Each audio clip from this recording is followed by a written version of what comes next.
Mantap.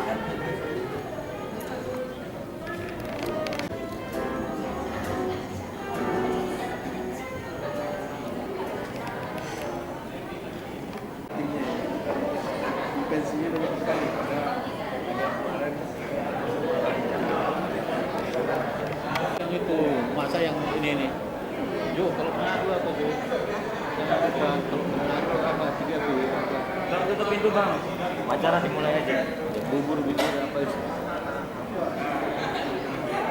Jangan lupa bubur melalui zaman.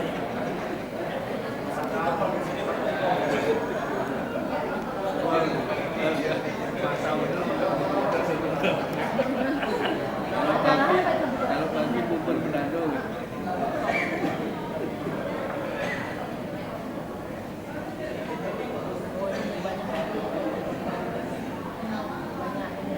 Sudah bisa oke.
Dan hadiahnya.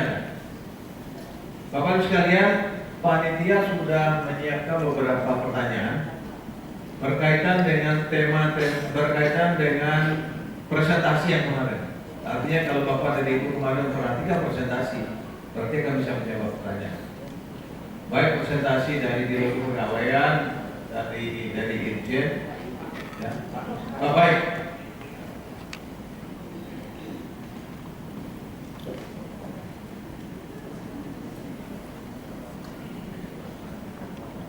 Assalamualaikum warahmatullahi wabarakatuh.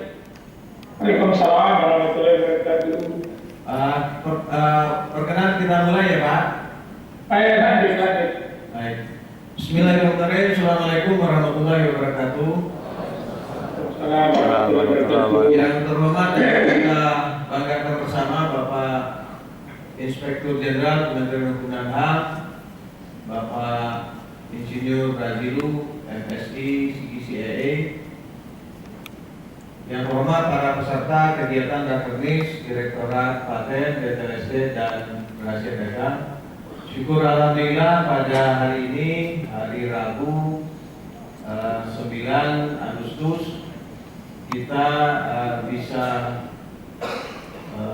mengadakan kegiatan ini dan diberikan kesempatan oleh Pak Irjen untuk bisa mendapatkan penguatan pengarahan dari Pak Irjen untuk kita semua. Terima kasih Pak Irjen atas perkenan dan waktu yang Bapak berikan, Bapak sediakan untuk kita. Karena saya tahu baru dapat info bahwa ternyata Bapak mendapatkan tugas ke luar daerah mendadak, jadi tidak bisa hadir langsung bersama kita. Terima kasih sudah berkenan hadir dulu Pak. tanpa memperpanjang waktu, kami mohon perkenan Pak Irjen untuk bisa memberikan penguatan kepada kita semua dalam rangka evaluasi pelaksanaan tugas dan fungsi kita di Direktorat Paten, dengan harapan tentu saja melalui evaluasi ini kita bisa memberikan kinerja yang lebih baik lagi untuk institusi kita.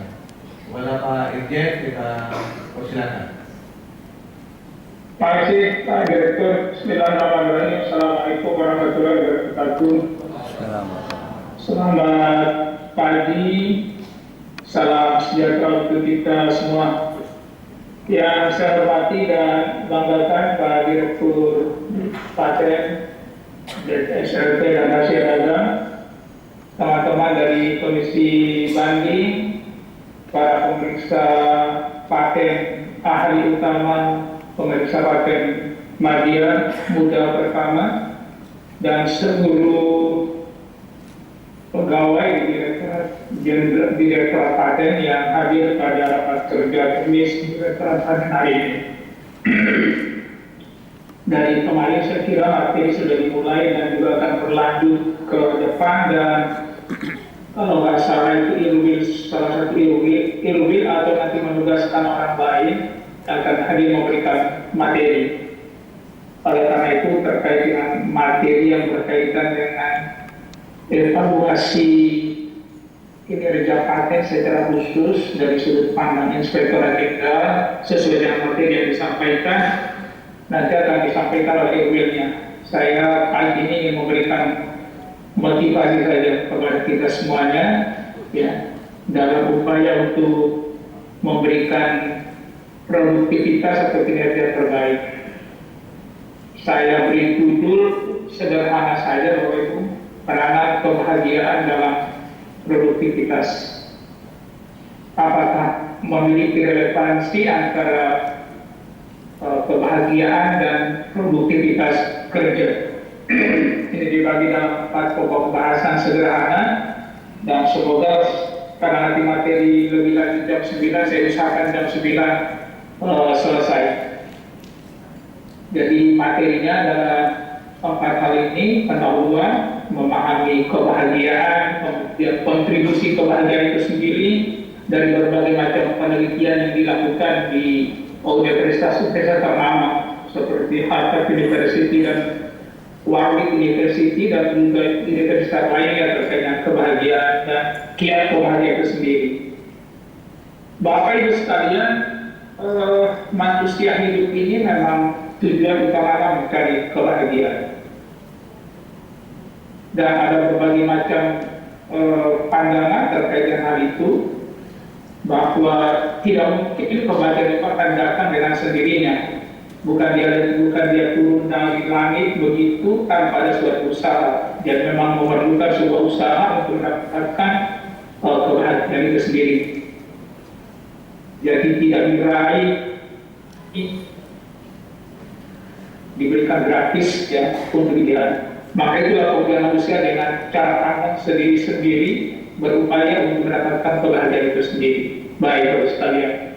Nah, kalau kita lihat dari back 1 nanti ke slide tadi, ya baik. Bapak sekalian, dari sebuah penelitian di Harvard University itu mereka katakan bahwa ternyata orang tidak bahagia dengan sukses. Ya, tetapi justru kesuksesan itu memang tidak menjamin kebahagiaan, bahkan mereka yang bahagia tidak akan mendapatkan kesuksesan. Jadi kalau dalam bahasa mereka bahwa kebahagiaan adalah lebih fundamental daripada kesuksesan. Ini penelitian mereka puluhan tahun, hampir 70 tahun mereka lakukan penelitian. Maka mereka mengambil kesimpulan bahwa kebahagiaan itu adalah pusatnya, sementara kesuksesan berputar mengelilinginya. Kali dalam bahasa mereka yang bahagia, maka seluruh apa yang mereka cita-citakan untuk dicapai itu relatif lebih besar sukses ketimbang mereka yang tidak bahagia. Ya, kalau mereka katakan seperti bumi mengelilingi matahari, jadi kesuksesan itu sebenarnya bergerak mengikuti kebahagiaan sebagai pusatnya. Ini dalam kesimpulan, salah satu kesimpulan penelitian mereka. Baik, lanjut. Nah, kalau kita lihat dari sisi pandangan lain terkait dengan kerja, next slide. Ya, ini adalah menurut Lopez dan Sandler dari 3 konsep pekerjaan. Adalah itu pekerjaan yang berfokus pada keuangan. Ya, ini yang selalu dituntut. Ini sebenarnya adalah satu konsep pekerjaan yang sangat rendah, ya, karena memandang pekerjaan sebagai keuntungan diperoleh dari provider untuk kebutuhan keluarga, sehingga kalau dia tidak mendapatkan reward yang lebih, ya dia tidak bekerja secara baik. Ya. Ini adalah satu konsep atau pandangan terkait dengan pekerjaan yang relatif bisa dikatakan stratanya itu paling rendah. Ya. Kemudian yang lebih tinggi dari itu lagi adalah pekerjaan merupakan suatu karya dengan cara memfasilitasi motivasi. Jadi mereka bekerja itu adalah untuk mencapai sebuah karya. Padahal sebenarnya memang kalau karyanya bagus itu akan berimbas pada keuangan. Jadi kalau hanya tujuannya keuangan, maka nanti hilang karya yang dia akan dapat. Karena yang dia tuju adalah uang, sehingga dengan cara apapun juga dia hanya ingin mendapatkan keuangan. Dan akhirnya sebuah karya yang seharusnya apa yang didapatkan tidak dapat dicapai. Ya. Dan ini semua bagi sekalian yang kalau kemudian pekerjaan yang konsep ketiga ini dilaksanakan, maka karya akan dapat, uang tidak akan dapat. Ya, uang belum terbaik dan merupakan suatu panggilan hati untuk pengembangan diri karya yang lebih baik, pasti karirnya kemudian nanti akan berimbas kepada keuangan. Oleh karena itu, mari kita mulai memahami konsep pekerjaan secara benar, bahwa kita bekerja karena panggilan hati, ya, untuk pengembangan diri yang lebih baik. Baik, ini Bapak Ibu sekalian dari konsep bekerja. Oleh karena itu, Bapak Ibu sekalian, mari kita mulai melakukan perubahan mindset di dalam bekerja. Saya bekerja karena panggilan hati, bukan di karya, bukan usaha. Karya dan keuangan ini secara imbas daripada sebuah pekerjaan yang dilakukan karena panggilan hati. Dan ketika orang bekerja dengan panggilan hati, maka pasti di dalam pekerjaan dia akan selalu tenang, ya, dan macam-macam hal-hal yang menurut kita bahagia akan datang dalam kehidupan. Baik, lanjut.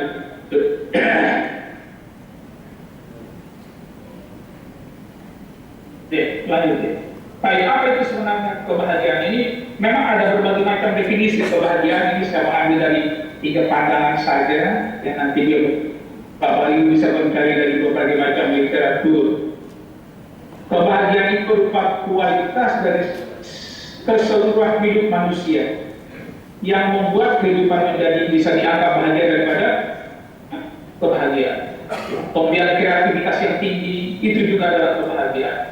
Pendapatan yang lebih baik itu dianggap juga sebagai kebahagiaan. Ya.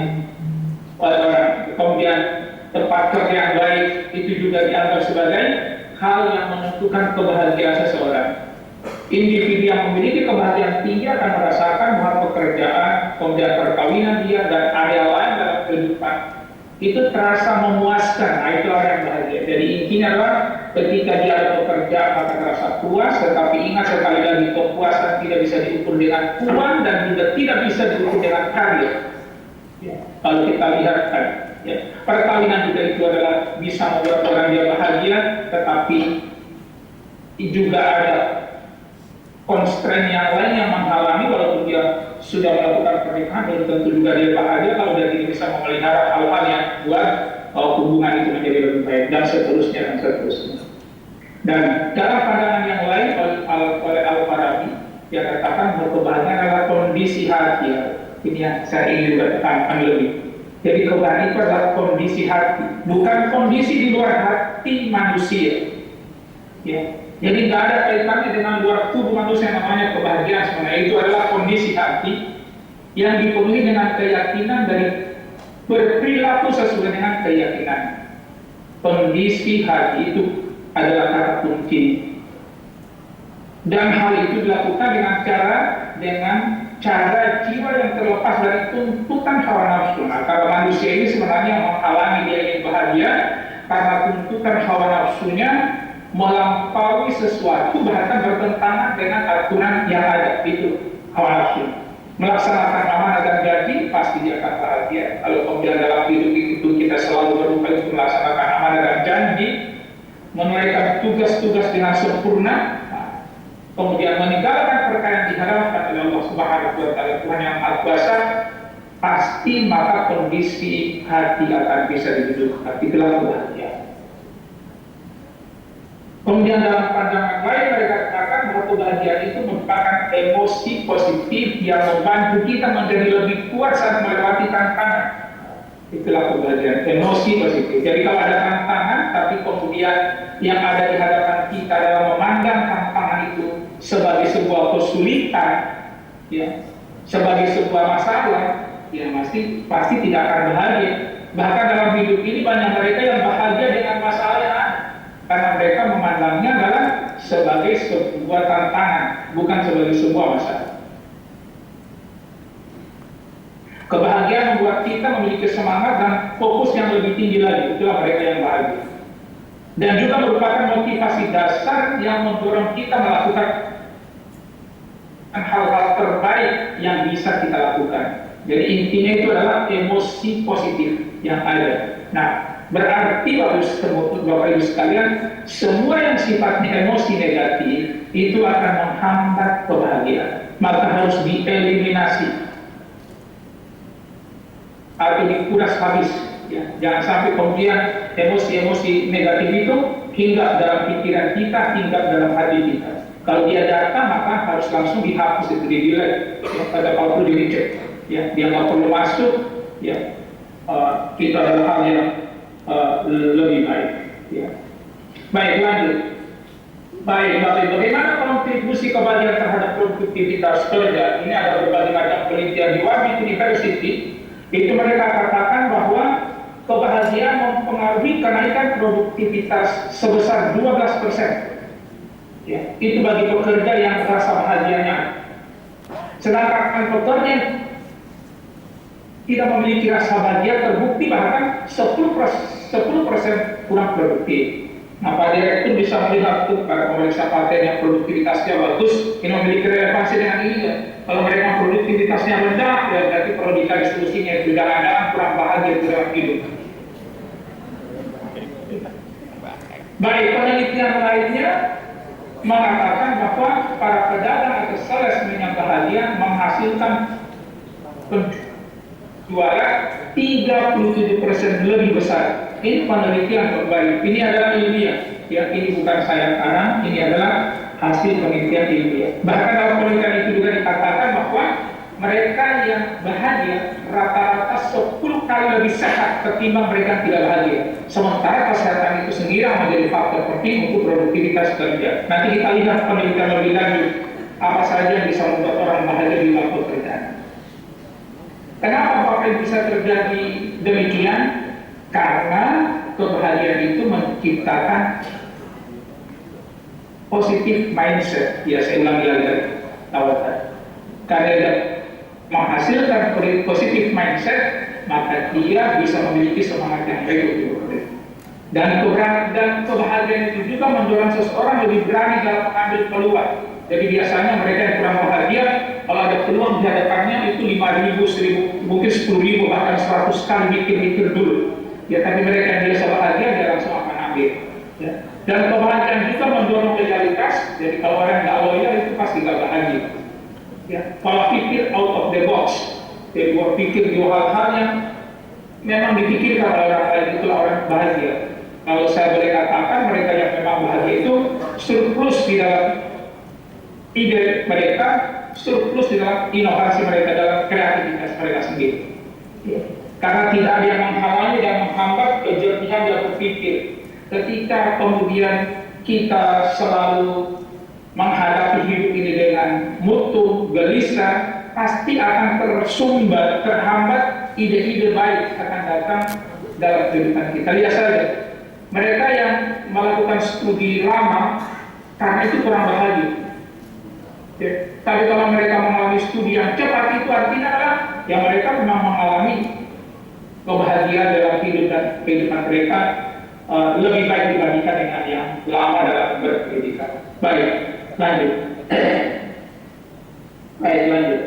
Nah, ini oleh sekalian kiat untuk bahagia itu nanti saya akan perlihatkan lagi beberapa hal. Ini kiat untuk bahagia adalah 3 hal ini harus kita lakukan kalau kita ingin bahagia.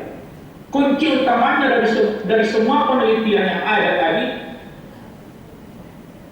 nanti kita akan lihat datanya, itu adalah hubungan baik dengan sesama manusia.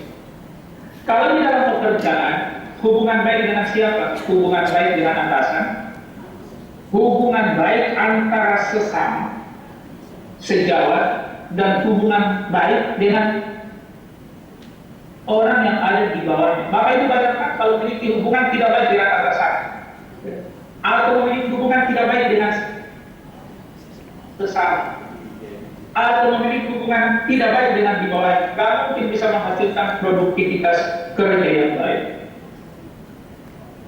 Jadi hubungan baik dengan sesama itu sangat menentukan kebahagiaan Bapak Ibu dalam bekerja yang akan berdampak pada produktivitas kerja.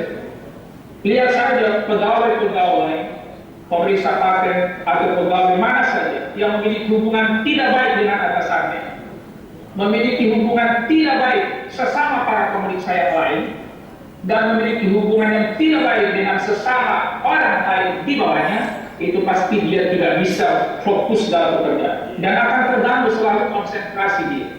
Oleh karena itu, maka harus membangun hubungan baik. Semakin kuat hubungan baik Bapak Ibu dengan siapa saja pasti akan bahagia. Ini terhadap sesama. Di dalam rumah tangga pun juga demikian. Di Harvard University itu dilakukan penelitian terhadap 700 laki-laki. Ya, mereka melakukan tidak baik mereka di 700 laki-laki. Maka mereka mengambil kesimpulan bahwa semua laki-laki yang menjadi respondennya, yang memiliki hubungan baik, hubungan kuat dengan istri dan anak-anaknya pasti akan bahagia dan dia bertahan di rumah. Tetapi laki-laki yang tidak memiliki hubungan baik dengan keluarganya itu pasti gelisah, tidak ada ketenangan, tidak ada kebahagiaan, dan tidak bertahan di rumah juga. Itu penelitian mereka, dan lebih lagi mereka katakan bahwa mereka lebih panjang umurnya. Jadi kalau Bapak Ibu lihat, kadang-kadang laki-laki itu job juga.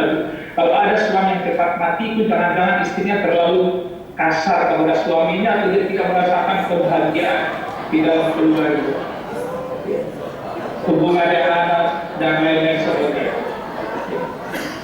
Baik, yang kedua bagi sekalian adalah hubungan baik dengan alam sekitar. Maka mereka yang biasa memelihara hewan, kemudian di pagi-pagi hari memberikan makan kepada hewan-hewan mereka, itu adalah salah satu bentuk untuk mewujudkan kebahagiaan. Bahkan dilarangkan sebenarnya untuk membuat kerusakan terhadap alam. Sampai-sampai mohon izin di dalam agama Islam misalnya itu tidak boleh kencing di lubang-lubang karena di situ banyak makhluk-makhluk Allah Subhanahu wa Ta'ala. Tidak boleh menyiram air panas di lubang-lubang karena itu banyak makhluk Allah membunuh makhluk-makhluk Allah Subhanahu. Nah, kita lihat baik. Jadi kebahagiaan itu bagus sekalian. Bapak Ibu bisa lihat ada orang yang memelihara burung dia terasa bahagia, ada orang yang memelihara dia bikin hidroponik di sekitar rumah dia itu menumbuhkan kebahagiaan buat dia. Jadi hubungan baik dengan alam itu bisa menciptakan kebahagiaan buat kita. Ya. Dan yang pasti terakhir, poros dari seluruh itu adalah hubungan baik dengan Sang Pencipta. Jadi ketika kita memiliki hubungan yang rusak dengan Sang Pencipta, memiliki hubungan yang rusak dengan alam, memiliki hubungan rusak dengan sesama manusia lain, itu pasti kebahagiaan akan datang dan pada akhirnya juga kemudian pekerjaannya akan terangkat. Hal-hal yang membuat bisa bahagia itu Bapak Ibu sekalian dalam penelitian itu juga dikatakan melakukan hal-hal yang sederhana. Ya, Ketika ketemu dengan orang, senyum. Atau banyak memberi itu adalah melahirkan kebahagiaan ketimbang banyak menerima. Maka dalam hidup ini jangan memiliki prinsip harus menerima lebih banyak dan memberinya lebih sedikit. Jangan terbalik-balik juga. Bahkan tangan yang di atas itu lebih baik daripada tangan yang di bawah. Jadi kalau kita lebih banyak memberi, sebenarnya itu adalah sama dengan mengundang datangnya rasa bahagia. Dan ketika kita bahagia, maka dalam bekerja akan lebih enjoy dalam pekerjaannya, lebih berproduktif di dalam melakukan pekerjaan. Baik, Bapak Ibu lihat, Bapak Ibu sekalian, mari kita lihat lebih lanjut hasil penelitian. Ya, sebelum nanti saya akhiri kunci lanjut deh. Ya. Baik, ini adalah faktor penerap kebahagiaan di tempat kerja. Bapak Ibu lihat, ini dilakukan oleh Sista Wulandari dan Amin dia studi dalam penelitian mereka. Ada 4 parameter yang mereka tentukan, ya. 5 parameter ini hubungan positif dengan orang lain di tempat kerja, kemudian prestasi yang mereka capai, lingkungan kerja fisik, kemudian kompensasi yang mereka terima dan kesehatan. Bapak Ibu lihat di situ hubungan positif dengan orang lain itu berkontribusi terhadap kebahagiaan atau rata-rata mereka mengatakan bahagia itu adalah hampir 50%, Bapak, 47,2%. Oleh karena itu Bapak Ibu sekarang yang hari memiliki hubungan negatif terhadap sesama pegawai di kantor, maka harus membalik setir. Jangan sampai kemudian ada hubungan negatif dengan orang lain. Ini ilmiah baru dilakukan tadi. Ya. Jadi ketika Bapak memiliki hubungan positif dengan orang lain, pasti akan memiliki kebahagiaan dalam bekerja dan produktivitasnya akan menjadi lebih baik. Itu tadi sudah disampaikan di atas data-data penelitian lain. Ya. Kemudian prestasi, kemudian yang kedua yang lebih besar lagi adalah prestasi. Ya. Itu juga menentukan dari kebahagiaan di dalam kerja. Ya. Termasuk prestasi itu adalah ketepatan waktu menyelesaikan pekerjaan coba. Bapak Ibu misalnya diberikan target kinerja oleh Pak Direktur atau menandatangani target kinerja 100. Ya, kalau bisa diselesaikan lebih daripada 100, pasti Bapak Ibu akan ada rasa bahagia. Tapi kemudian kalau prestasi kerjanya itu bahkan di bawah 50%, Bapak Ibu juga pasti akan, aduh gimana ya saya ini, gelisah ketemu dengan orang juga. Nanti kalau apalagi misalnya Pak Direktur dia pampang tuh hasilnya, inilah hasil kinerja daripada pemeriksa. Kelihatan prestasi dia mungkin paling bontot di bawah, pasti sudah akan terusik rasa bahagia. Itu adalah hal yang normal. Tapi coba prestasi kerja menjadi top 10 misalnya, luar biasa, itu pasti mereka akan terasa bahagia. Maka jangan sepelekan prestasi kerja di dalam bekerja. Karena Bapak Ibu ketika nggak punya prestasi dalam bekerja pasti tidak dengan orang lain, akan merasa bersalah, dan merasa bersalah itu yang kemudian akan menyebabkan rasa bahagia hilang. Kemudian yang berikutnya adalah lingkungan kerja fisik. Ya. Maka alhamdulillah sekarang yaitulah berupaya Pak Direktur memperbaiki ruang kerja Bapak Ibu ke ruang kerja fisik. Karena itu juga adalah mempengaruhi, termasuk sekarang sudah disediakan apa itu fitness. Ya, ketika waktu saya masih PLT waktu itu Pak Direktur bilang ini harus ada tempat fitness di sini Pak. Ya, dan lain-lain sebagainya. Ya, diperbaiki ruang-ruang kerja karena itu sangat menentukan. Kemudian kompensasi. Ya, ini memang memberikan juga tapi tidak terlalu besar. Kalau dalam penelitian ini hanya 12%. Ya. Jadi kalau Bapak Ibu memang yang bekerja kompensasi toh saja, setelah kompensasi ditetapkan bahagianya semu, nggak permanen. Ya. Bapak Ibu mendapatkan kompensasi tipis sekalipun, tapi kalau hubungan dengan orang lain menjadi berangkat, ya tidak menjadi tidak bisa akan memberikan kontribusi terbaik. Kemudian yang terakhir adalah kesehatan. Ya, ini 1,5% memberikan kesehatan, memberikan pengaruh. Dan sebenarnya Bapak Ibu sekalian, ketika kemudian hubungan positif atau hubungan dengan orang lain tidak, itu bisa mengganggu kesehatan jiwa yang kesehatan badan. Ya. Jadi kelihatan orang sehat, tetapi sebenarnya dia memiliki berbagai macam penyakit. Maka untuk itu Bapak Ibu sekalian, dalam waktu ini hanya kurang lebih sekian menit saya kasih karena ini saya memberikan materi-materi pokok penting saja bagaimana membangun produktivitas di dalam kerja, maka Bapak Ibu lakukan hal-hal seperti ini. Ya, hubungan positif dengan orang lain itu menjadi penting. Kemudian Bapak Ibu harus memiliki prestasi ketika SKP-nya sekian ditetapkan. Jangan sampai kemudian Bapak Ibu menjadi orang yang memiliki prestasi terendah. Ya. Lalu perlu di atas rata-rata daripada SKP, pasti Bapak Ibu akan ada rasa bahagia. Yang lingkungan kerja fisik di dalam tanggung jawab Pak Direktur, dia bersama dengan sekretariat, ya, termasuk lingkungan kerja fisik ini pasti Bapak Ibu sekarang juga akan ini terganggu Pak, pekerjaan kita terganggu, pikiran kita karena IT-nya masih begini-begini saja. Ya memang harus diselesaikan secepatnya. Segala hal yang menghambat itu memang itu perlu dijadikan solusi supaya Bapak Ibu tidak memiliki constraint. Karena kalau IT-nya juga memang menganggap Bapak Ibu akan terganggu jiwanya, terganggu pikirannya, yaitu kemudian kebahagiaan hilang, maka pekerjaannya tidak menjadi masalah. Kalau kompensasi, Bapak Ibu carilah kompensasi yang halal saja, jangan cari kompensasi yang tidak halal. Ya, itu juga menjadi penting. Ya, karena Bapak Ibu ketika mencari kompensasi yang tidak halal,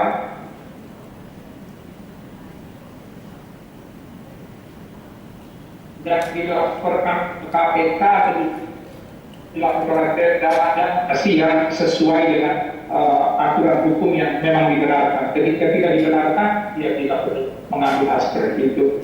Dan alhamdulillah kalau dari sisi kompensasi, artinya take home pay yang didapatkan oleh teman-teman pemeriksa, banyak kegiatan-kegiatan yang diklaim oleh Pak Direktur yang menyebabkan Bapak Ibu bisa mendapatkan tambahan di atas daripada gaji dan tunjangan kinerja. Ya. Ketika melakukan PNS kami Goes to Campus dan program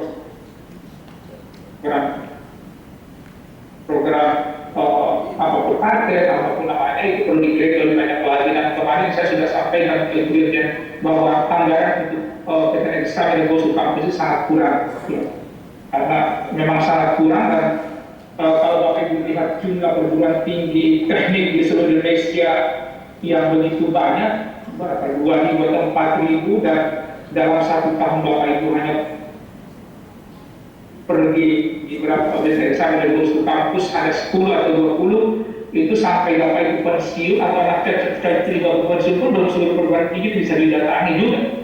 Ya, memang perlu dicarikan pendekatan yang lebih lagi Pak Direktur dengan Bu Dirjen sama Pases untuk memberikan anggaran yang lebih terkait dengan kegiatan-kegiatan seperti itu. Dan Bapak Ibu pasti juga akan merasakan rasa tenang, bahagia, kemudian kalau pergi ke daerah-daerah, memang tidak selamanya kemudian harus dikumpul di meja-meja di situ saja. Walaupun ruangan Bapak Ibu ada ruangan dibuat dari emas, berlian, tapi ini memang manusia tidak bisa dikumpul dalam ruang seperti itu. Dia harus pergi, dia bergerak untuk melihat suasana-suasana yang lain di tempat sana.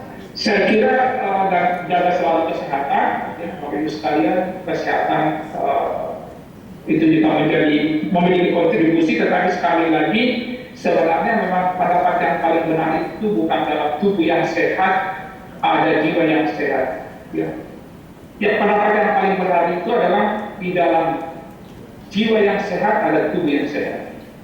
Ya, karena ternyata kontribusi kesehatan jiwa itu berpengaruh besar terhadap kesehatan fisik seseorang.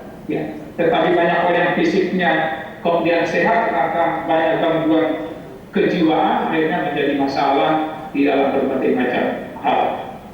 Pak Direktur, saya kira itu saja yang beberapa hal yang ingin saya berikan motivasi hari ini. Dan insya Allah Inspektorat Jenderal masih terus dia berupaya semaksimal mungkin untuk bersama dengan teman-teman semuanya Direktorat Jenderal direktur khususnya dan untuk Kementerian Hukum dan HAM. Saya kira itu saja Pak Direktur, karena masih ada program lainnya dan Pak tidak ingin memberikan waktu mengambil waktu yang lain. Terima kasih Pak Direktur. Assalamualaikum warahmatullahi wabarakatuh. Waalaikumsalam warahmatullahi wabarakatuh. Alhamdulillah kami semua di ruangan ini Pak Inspektur Jenderal mengucapkan terima kasih atas penguatan, atas pembekalan yang Pak Inspektur Jenderal sampaikan kepada kita. Walaupun waktunya sangat terbatas, hanya kurang lebih sekitar 30 menit, tapi kami meyakini banyak hal-hal yang kami sudah pelajari, kami bisa pahami dari yang Pak Irjen sampaikan. Tentunya kami berharap semua yang ada di ruangan ini kemudian bisa mengambil hikmah, bisa mengambil pelajaran dari nasihat-nasihat ataupun dari paparan Pak Irjen. Terima kasih banyak Pak Irjen. Mohon juga doa dari Pak Dirjen agar kinerja Direktorat Paten ke depan bisa semakin lebih baik, memberikan kontribusi yang terbaik untuk institusi kita, Kementerian Hukum dan HAM, memberikan kontribusi terbaik untuk negara kita dalam memajukan sistem paten di tanah air. Dan mohon juga doa agar kegiatan kami ini bisa berjalan lancar sampai akhir di hari Jumat nanti. Kami tentu saja di ruang ini dari juga mendoakan semoga Pak Irjen selalu sehat dalam melaksanakan tugas-tugas dimanapun berada, Bapak juga dengan kesehatan, dan doa terbaik kami untuk Bapak. Dan terakhir, terima kasih Pak Irjen, salam hormat dari kita semua. Assalamualaikum warahmatullahi wabarakatuh. Waalaikumsalam warahmatullahi wabarakatuh. Terima kasih Pak Direktur dan seluruh jajaran. Izin Liv mau melanjutkan tugas. Terima kasih Pak Irjen. Baik, luar biasa sekali penguatan yang telah diberikan oleh Bapak Irjen kepada kita semua. Ternyata evaluasi penguatan layanan kali ini bukan hanya kita evaluasi dari sisi aplikasi, dari sisi stakeholder kita, tapi juga sebenarnya refleksi terhadap diri kita, apakah kinerja kita sudah baik atau belum, itu dipengaruhi dari kebahagiaan. Bapak Ibu, bagaimana di lingkungan kerjanya, apakah sudah bahagia? Suara masih kecil. Apakah sudah bahagia? Sudah. Alhamdulillah Pak, sudah bahagia. Mudah-mudahan produktivitasnya juga bagus ya Pak. Izin Pak Direktur, apakah kita mau bagi hadiah dulu Pak? Baik, untuk menambah kebahagiaan pada punya satu pertanyaan, anggap ini saja sebagai kuis. Kemarin saya sudah memberikan presentasi dan mudah-mudahan ada yang masih mengingat. Kalau kita bicara Global Innovation Index 2022, Indonesia berada di peringkat ke-8. 75. Ya, kalau disebutkan ya bisa, batal. Saya minta tadi silakan tunjuk tangan, nanti kita akan tentukan siapa yang jawab. Ya kalau diteriakkan ya batal, nggak bahagia. Bahagia. Padahal itu Ada bahagia ya Pak. drive flyer udah siap, air flyer udah siap, tapi satu. Saking semangatnya ini. Saking semangatnya ini. Bahagia Pak. Itu karena terlanjur bahagia ya, terlanjur bahagia. Oke, kita satu pertanyaan lagi karena panitia sudah menyiapkan 10 pertanyaan buat Bapak Ibu sekalian. 10 pertanyaan di intersession nanti ya, antar sesi nanti ada pertanyaan. Dan Pak Irza sudah sediakan ini, ya. Salah satu mudah-mudahan salah satu yang bisa meningkatkan kebahagiaan pada pagi hari ini, ya. Pak Irza, mana Pak Irza? Oh, lagi luar ya? Lagi di kelas Pak. Oh iya, lagi Zoom karena Pak Irza juga lagi diklat PIMPAS ya. Baik, yang kedua, Bapak sekalian pertanyaan, jangan sampai diteriakkan dulu jawabannya. Karena setelah ini akan ada pertanyaan lebih lanjut lagi. Kemarin Bapak Ibu sekalian, kita sudah sampaikan data juga. Ya, kita sudah sampaikan data juga. Saya ingin juga kawan-kawan mencermati data yang kemarin saya sampaikan. Tahun 2022 kemarin, berapa jumlah permohonan paten yang kita terima?